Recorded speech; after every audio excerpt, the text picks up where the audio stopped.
तो हेलो बच्चों, चलिए आइए आज की क्लास में हम लोग ओम के नियम का सत्यापन करेंगे और बोर्ड एग्जाम के लिए वेरी इंपॉर्टेंट क्वेश्चन, बहुत ही महत्वपूर्ण क्वेश्चन है और ये क्वेश्चन आपको एग्जाम में 5 नंबर देगा।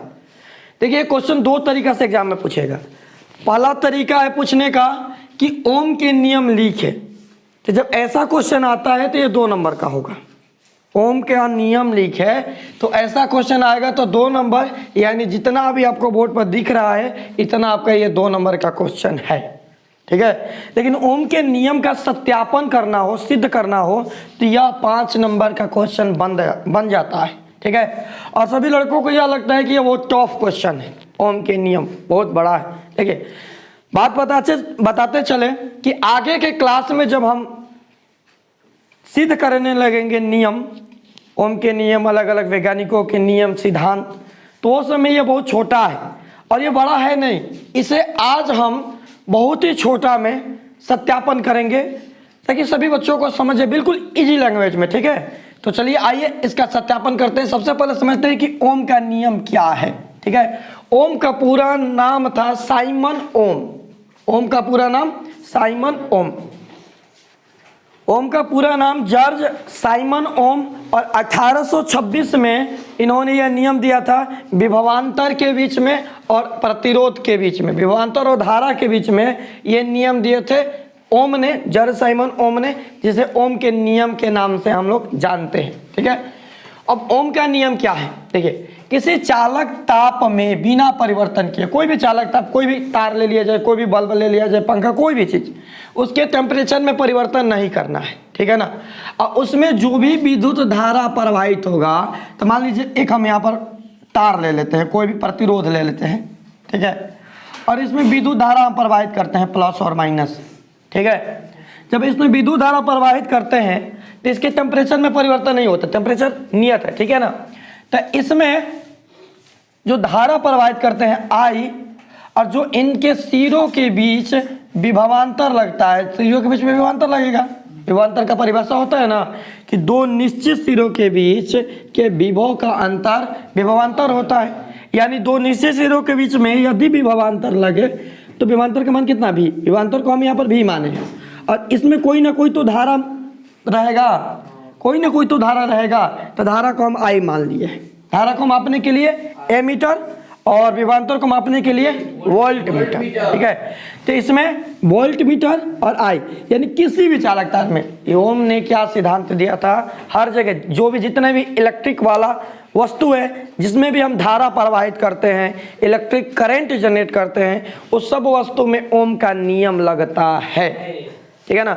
मान लीजिए पंखा है, तो पंखा में जब हम विद्युत धारा प्रवाहित करेंगे तो धारा का मान कोई ना कोई तो होगा, धारा का मान कुछ ना कुछ तो जरूर होगा, हाँ। तो उस धारा को हम आई मान लेते हैं, कुछ भी हो सकता है, धारा 1 एम्पियर, 2 एम्पियर, 5 एम्पियर, ठीक है, कुछ ना कुछ तो धारा का मान अवश्य होगा, ठीक है। या तो उसे हम आई मान लिए, और जब वह कोई युक्ति है, कोई संधारित्र है, पंखा है, प्रतिरोध है, कुछ भी हो, तो उसके बीच विभवांतर उत्पन्न होगा, उसके बीच विभवांतर उत्पन्न होगा।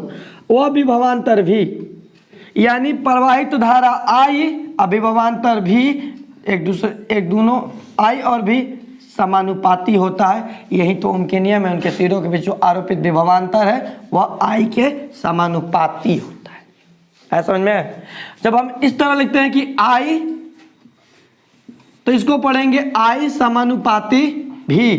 अब इसी चीज को यदि हम ऐसे लिख दें कि आई 1/v, तो इसे पढ़ेंगे आई व्युत्क्रमानुपाती 1/v, ठीक है ना। यानी ये नहीं नियम है, ये नियम है ओम का कि किसी भी चालक तार में ताप में बिना परिवर्तन किए यदि उसमें धारा का प्रवाह किया जाए तो उसमें उत्पन्न विभवांतर के वह समानुपाती होगा। यानी ओम के नियम याद रखना कितना है, ओम के नियम कैसे लिख पाएंगे हम लोग, तो ओम के नियम को याद रखने के लिए बस आपको याद रखना है कि आई समानुपाती भी, इतना याद रहेगा तो हम ये लिख देंगे आई समानुपाती भी, ठीक है ना। यानी ओम ने बताया, ऐसे भी लिख सकते हैं कि ओम ने बताया कि किसी भी चालक तार में या कि तार के अलावा पर चालक हम लगाए हैं, किसी भी चालक तार में, या यदि ये भी ना समझ में आए तो हम कहते हैं कि ओम ने बताया कि किसी भी इलेक्ट्रिक वस्तु में, ठीक है ना, कोई भी इलेक्ट्रिक वस्तु, पंखा, टीवी, फ्रिज, कूलर, कोई भी हो, सब में धारा प्रवाहित होगा, सब में वोल्ट होगा, विभवांतर होगा, ठीक है। तो किसी भी चालक, चालक कहने के मतलब कोई वस्तु, इलेक्ट्रिक वस्तु जिसमें विद्युत धारा प्रवाह किया जाए, टीवी, टीवी, पंखा, फ्रिज, कूलर, ये सारे हो जाएगा चालक। अर्थात कहने का अर्थ हुआ कि ओम ने बताया कि किसी भी चालक में उसके ताप में परिवर्तन न किया जाए, ताप को नियत रखा जाए। मतलब यहाँ पर टेम्परेचर की बात नहीं हो रही, टेम्परेचर को स्थिर छोड़ दिया जाए, नियत के मान लिया जाए टेम्परेचर को, ठीक है ना, नियत है। मतलब यहाँ पर हम आई समानुपाती हटाएंगे तो के इंटू वी हो जाएगा, ठीक है ना, आई बराबर के इंटू वी। अब के क्या है, तो के एक नियतांक है, ठीक है ना, अर्थात हम यहाँ पर टेम्परेचर को नियतांक छोड़ दिए, ओम ने टेम्परेचर को नियतांक छोड़ दिया और बताया कि किसी भी वस्तु में धारा प्रवाहित किया जाए, इलेक्ट्रिसिटी करंट प्रवाहित किया जाए, तो उसमें जो धारा है और दोनों सिरों के बीच में जो विभवांतर कहाँ लगेगा।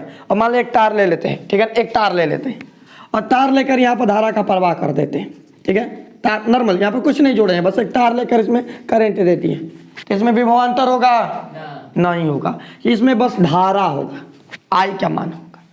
विभवांतर कब लगेगा, जब इसमें कोई एक प्रतिरोध जोड़ते, बल्ब जोड़ते, फ्रिज जोड़ते, कूलर, कुछ भी जोड़ते, प्रतिरोध के बारे में चर्चा करेंगे इसके बाद, ठीक है ना, जोड़ दे। तो यहाँ पर प्रतिरोध का मतलब रुकावट, प्रतिरोध का मतलब ये रुकावट, ब्रेकर्स, रोड पर ब्रेकर्स होता है ना, वो क्यों बनाया जाता है, गाड़ी को थोड़ा स्लो करने के लिए, कि गाड़ी जो स्पीड से आ रही हो वो अपना चाल कम कर ले, स्पीड कम कर ले, ठीक है ना। तो इसीलिए वही बात है यहाँ पर भी, यानी इलेक्ट्रिसिटी करंट जो तार में जा रहा है ना, वह ये प्रतिरोध क्या करता है, इलेक्ट्रिसिटी करंट यानी धारा के मान को कम कर देता है, प्रतिरोध उत्पन्न कर देता है, ठीक है। तो जब हम प्रतिरोध जोड़ेंगे तो दोनों प्रतिरोध के जो बिंदु है, जो छोर है, यहाँ पर आपका विभवांतर उत्पन्न होने लगेगा। और यही विभवांतर जो है और इसमें प्रवाहित धारा है, ये एक दूसरे के समानुपाती होते हैं, यही ओम ने बताया है। आया समझ में। यानी ओम का नियम हो गया हमारा कि किसी भी चालक ताप में, किसी भी चालक में उसके टेम्परेचर में कोई परिवर्तन न किया जाए और उसमें धारा का प्रवाह कर दिया जाए, तो उसमें प्रवाहित धारा और उस चालक के दोनों सिरों के बीच में उत्पन्न विभवांतर के समानुपाती होगा। हो गया ओम का नियम। है समझ में। मतलब ये वाला याद रहता है। कोई पूछे ओम का नियम क्या है, कहेंगे कि आई समानुपाती भी। एक्सप्लेन करो तो कहेंगे किसी भी, माने कोई लोकल व्यक्ति हो तो उसे समझाने के लिए, चालक का मतलब नहीं समझ पाएगा तो बोलेंगे किसी भी इलेक्ट्रिक वस्तु ले लिया जाए और उसमें जब विद्युत करंट प्रवाहित करेंगे तो उसमें धारा का मान और वस्तु में उत्पन्न विभवांतर का मान, तो धारा का मान विभवांतर के मान के समानुपाती होगा। काम खत्म। है समझ में। तो सीधा सीधे ये ओम का नियम है, बहुत सिंपल है, 2 नंबर के ये आता है, रटने की जरूरत नहीं है। ठीक है ना, बस याद रखना है कि आई समानुपाती भी। तो भैया आई समानुपाती भी तो मतलब कि किसी भी चालक में हम जो भी धारा प्रवाहित करेंगे उसमें विभवांतर के क्या हो जाएगा, समानुपाती हो जाएगा। ठीक है ना। मतलब हम बात करें आई, अब यहाँ पर से समानुपाती को हटाए थे, जैसे बताए ना कि कोई नियतांक के ले ले, नियतांक मतलब उसके टेम्परेचर में परिवर्तन नहीं हो रहा है। ठीक है, लेकिन यदि हम दोनों सिरों के बीच में कोई प्रतिरोध जोड़े तो रुकावट उत्पन्न होगा। हम इलेक्ट्रिसिटी करंट को कोई एक बिंदु पर रोके तो वहां पर आवेश जमा होने लगेगा, मतलब वहां का टेम्परेचर बढ़ने लगेगा।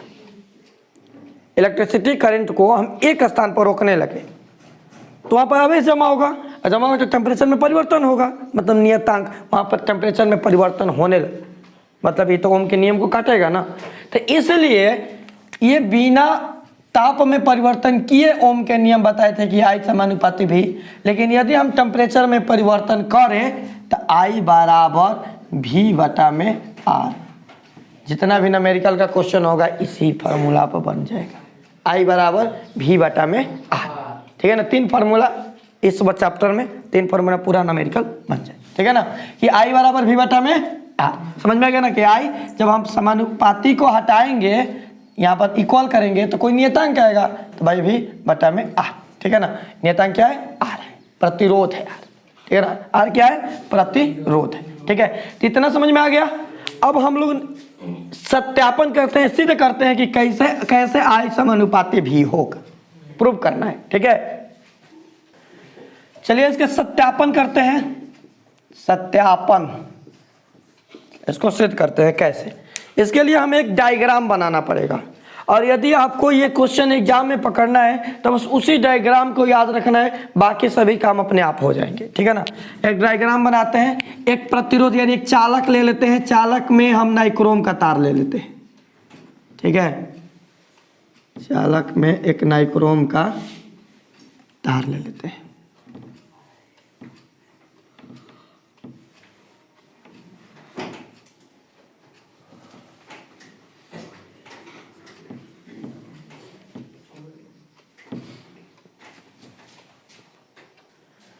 तो देखिए यहाँ पर ओम के नियम के लिए एक हम यहाँ पर डायग्राम बना लिए हैं। डायग्राम में बता देते हैं आपको कि ये नाइक्रोम का तार है, ये नाइक्रोम का तार है, नाइक्रोम का तार, नाइक्रोम वायर, जिसका उपयोग हीटर वगैरह हीट करने वाले में होता है, जो हीटर हो गया, आयरन हो गया, ये पानी गर्म करने वाला रॉड, इन सब में नाइक्रोम का तार का यूज़ किया जाता है क्योंकि हीट होता है, ठीक है ना। एक यहाँ पर ये भी वोल्ट मीटर है, ए एमीटर है, ये वोल्ट मीटर है, वोल्ट मीटर, ठीक है ना। ये आमीटर है, आमीटर है, ठीक है। और इसमें सेल लगा दिए, ओम ने सेल लगा दिया, पहले एक सेल, फिर 2 सेल, फिर 3 सेल, ऐसे 4-5 सेल करके, मतलब बारी बारी से ओम ने ये देखा। और एक स्विच है, इसे स्विच बोलेंगे, इसे ए से सूचित करते हैं, स्विच है, ठीक है ना। और यहाँ पर धारा आई का मान धारा हो जाएगा, ये विभवांतर हो गया, ठीक है ना। अब क्या करेंगे, देखिए ओम के नियम में क्या होता है ना कि बहुत सारे लोगों ने इसे टॉप बना देते हैं लिखकर, इतना सारा लिख देंगे 2-3 पेज, बच्चा कंफ्यूज है, ओम के नियम इतना भारी है, इतना भारी है। कुछ नहीं, ओम के नियम में ध्यान दीजिएगा, ये तो समझ में आ गया ना कि आई समानुपाती भी होगा। बस इस आधार पर आप ये 1-2 लाइन लिख सकते हैं, ठीक है ना, कि ओम के नियम क्या है, क्या आई समानुपाती भी का मतलब क्या है। ओम ने बताया कि किसी भी चालक में ताप में परिवर्तन न किया जाए तो उसमें प्रवाही धारा और दोनों सिरों के बीच उत्पन्न विभवांतर के समानुपाती होगा। समानुपाती को हटाएंगे तो इक्वल आ जाएगा, आई बराबर भी बटा में। इतना तो समझ में आ गया, लिख दिए। अब सत्यापन में आपको बस एक फिगर याद रखना है, एक फिगर, ये परिपथ है, कुछ नहीं, विद्युत परिपथ है।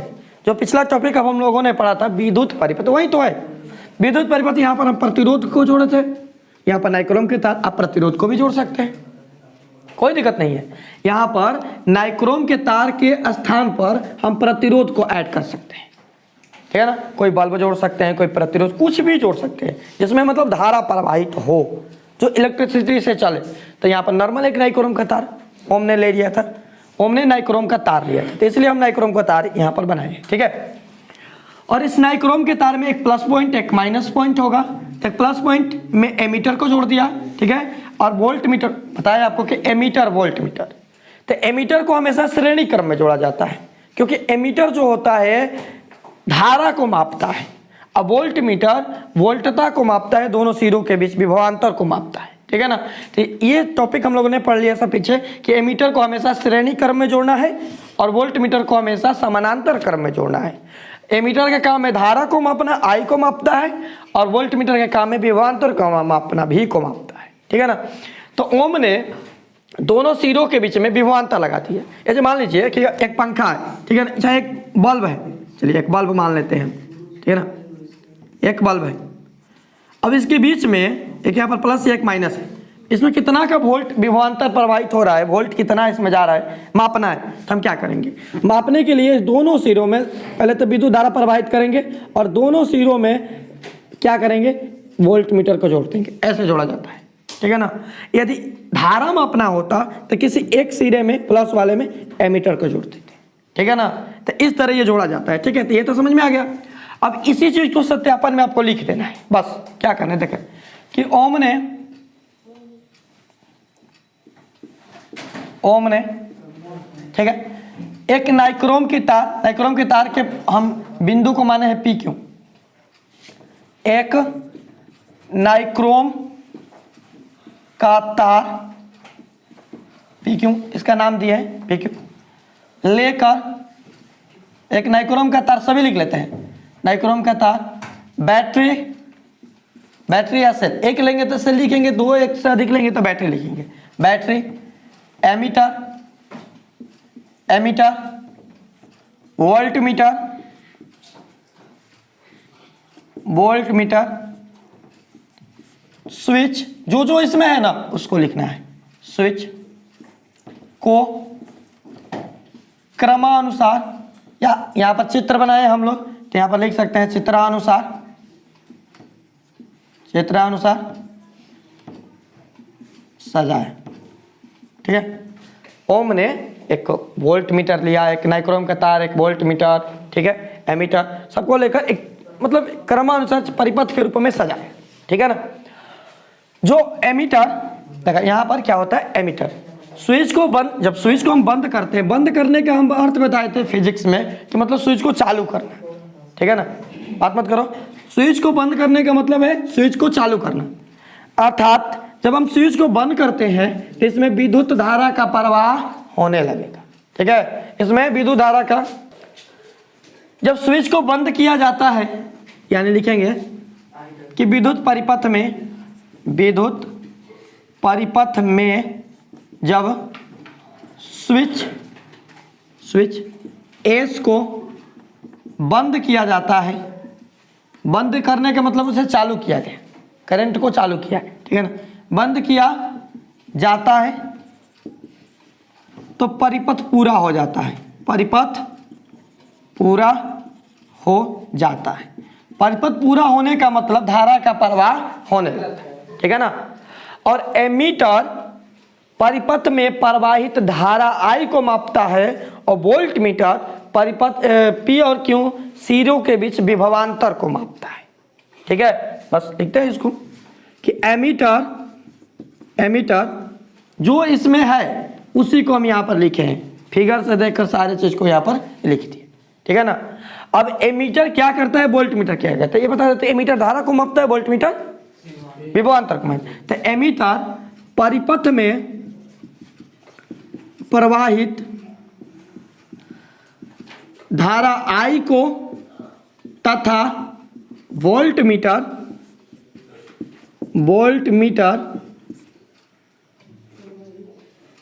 P और Q सिरों के बीच विभवांतर को मापता है, विभवांतर को मापता है। यहाँ तक तो समझ में आ गया। बस जो है वहीं यहाँ पर कॉपी करती है। अब जो है इसके बाद अब बताएंगे वो ओम ने देखा। ये तो नॉर्मल एक परिपथ तैयार कर दिया ओम ने। अब कैसे I समानुपाती भी होगा, तो ओम ने क्या किया कि सबसे पहले परिपथ में एक सेल लगाया, एक सेल लगाया, और एक सेल लगाकर V और I विभवांतर और I मतलब धारा के अनुपात का मापन किया। ठीक है, तो ओम ने सबसे पहले एक सेल लगाया, एक सेल, ठीक है ना, और V बटा I का अनुपात निकाला, V बटा I का अनुपात, देखा क्या होगा। ठीक है, दूसरा दो सेल लगाया, दो सेल लगाकर V बटा I का अनुपात निकाला, तीन सेल लगाकर V बटा I का अनुपात निकाला गया, चार सेल, पांच सेल, इसी तरह 5-6 सेल तक निकालकर और V बटा I का अनुपात ओम ने निकाला। यानी कि कहने का अर्थ हुआ कि एक सेल लगाकर विभवांतर और धारा के अनुपात को एक सेल लगा दिया, धारा मापा, कुछ भी धारा का मान है भाई, धारा का मान चलो 0.1 हो गया। ठीक है, धारा का मान 0.1। ठीक है, तो वोल्ट इसमें 0.2, तो भाई V का मान क्या होगा, विभवांतर 0.2 बटा में 0.1, मान एक सेल पर मान लेते हैं कि सेल जो है 2 वोल्ट का होगा। ठीक है ना, 0.2 वोल्ट का सेल है। ठीक है ना, तो इस पर V बटा I का मान दशमलव खत्म हुआ 2 बटा 2 1, यानी 2 अनुपात 1। ठीक है, अब 2 सेल लगाया, तो 2 सेल लगाएगा तो मान कितना हो जाएगा, 0.4 होगा ना, विभवांतर का विभवांतर 2 गुना हो जाएगा ना। अब 0.2 वोल्ट का हम 2 सेल लिए तो 0.4 हो जाएगा वोल्ट। ठीक है ना, तो विभवान 2 सेल लगाया तो विभवान 0.4 होगा, और धारा का मान भी बढ़ेगा। 2 सेल जब 2 ज़्यादा उसमें ऊर्जा देंगे तो धारा का मान भी तेज होगा, तो धारा का मान 0.2 मिला, 0.2। अब इसका अनुपात निकाला तो 1 2 2 4 2 अनुपात 1 सेम आया। इसी तरह 3 सेल, 4 सेल, 5 सेल क्रमानुसार लगाकर V/I का जब अनुपात ओम ने निकाला तो देखा कि सारे अनुपात 1 है। अनुपात 1 है मतलब समानुपात है। अनुपात 1 का मतलब क्या हुआ? समानुपात, समान अनुपात है। जब ओम ने 1 सेल, 2 सेल, 3 सेल लगाकर और इसके बीच का जो V/I का पठन किया, अनुपात निकाला, तो पाया कि सब अनुपात सेम है मतलब समानुपात है। तो ओम ने कहा कि किसी भी चालक में हम धारा को प्रवाहित करेंगे तो धारा का मान I और उसमें उत्पन्न होने वाले विभवांतर के समानुपाती हो गया। सिद्ध ओम का नियम है समझ में? अब इसको थोड़ा सा लिख देते हैं, बना देते हैं, समझ में आ जाएगा। ठीक है, तो हम यहां पर बताएंगे कि ओम ने क्या बताया था। ओम ने परिपथ में एक सेल लगाकर